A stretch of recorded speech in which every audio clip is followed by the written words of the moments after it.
혹시 여러분 가운데 서원 기도를 하신 분이 계신가요? 저는 성경에 서원하면 떠오르는 인물이 한 명 있는데요. 바로 한나입니다. 한나는 하나님께 자신에게 아들이 생긴다면 그 아들을 하나님께 구별하여 드리겠다고 서원하였습니다. 그녀가 서원한 대로 하나님께서는 한나에게 사무엘이라는 아들을 주셨고 또 한나는 서원한 대로 사무엘을 하나님께 드렸습니다. 오늘 함께 볼 말씀 가운데서도 서원 규례가 나오게 됩니다. 먼저 1절에서 8절에 자신의 생명의 값을 서원한 경우가 나옵니다. 나이에 따라서 일정한 기준을 가지고 값을 정하여 하나님께 드리는 것입니다. 하지만 너무 가난해서 서원한 것에 값을 지불하지 못하는 경우 제사장이 그 사람이 지불할 수 있는 만큼의 값을 정해 주었습니다. 엄격하게 주어진 율법이었지만 현실적으로 가난한 사람의 형편을 고려하고 가난한 자들에게 자비를 베푸는 율법의 정신을 볼 수 있습니다. 하나님께서는 형편에 따라 자원하는 마음으로 드리는 것을 기뻐 받으시는 분이십니다. 하나님이 받으시는 것은 드리는 것에 담겨진 마음입니다. 형식적으로 드림을 원치 않으십니다. 9절부터는 짐승 드리는 것에 대한 규례가 나오고 있습니다. 제가 OX 문제를 드리겠습니다. 정결한 짐승의 경우 만일 짐승의 질이 비교적 나쁜 것으로 서원했으면 바칠 때 더 좋은 것으로 바꿀 수 있다, 없다? 있을까요? 정답은 바꿀 수 없습니다. 하나님께 바칠 때 더 좋은 것으로 드리고 싶은 마음이 든 것인데 재미있게도 이것이 금지됩니다. 반대로 짐승의 질이 좋은 것으로 서원한 이후 바칠 때 더 좋지 못한 것으로 바꾸어서도 안 됩니다. 만일 어떤 사람이 재물을 바꾸어 드린다고 하면 바치려고 했던 원래 짐승과 바꾼 짐승 모두를 하나님께 드려야 합니다.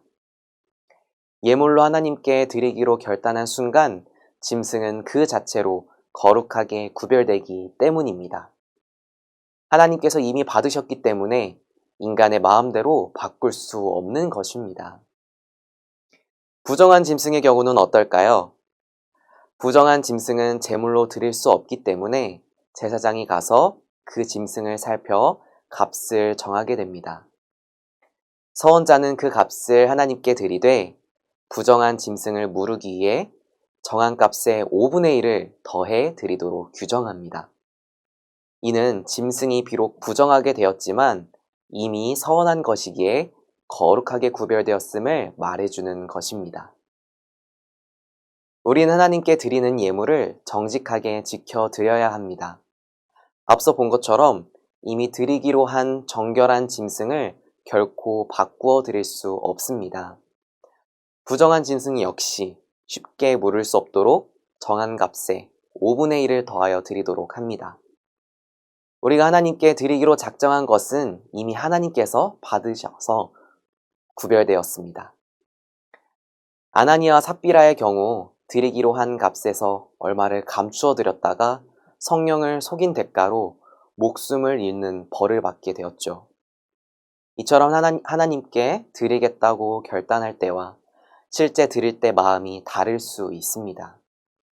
사람의 본성상 당연한 일입니다.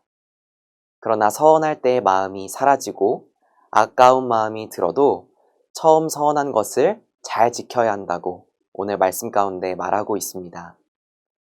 그래서 우리는 쉽게 또 성급하게 서원하는 것을 자제하고 하나님과 약속을 지키는 것을 가볍게 여겨서도 안 됩니다. 성도님들, 우리는 무엇을 하나님께 드릴 수 있습니까? 또 어떻게 하나님께 드려야 할까요? 우리가 드릴 예물, 헌신과 섬김, 하나님과의 약속이 자원하여 드리는 것인지 돌아보았으면 합니다. 또 쉽게 서원하고 쉽게 어기지 않는지 돌아보길 원합니다. 우리의 형편을 아신 하나님께 형식보다 마음이 담긴 것을 올려드리길 원합니다.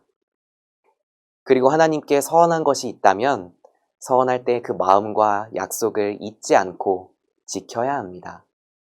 하나님은 여러분의 헌신의 마음을 기쁘게 받으시며 그 마음이 한결같기를 원하십니다. 우리 모두 하나님이 기뻐하시는 것을 자원하는 마음으로 드리는 자녀가 되길 소망합니다.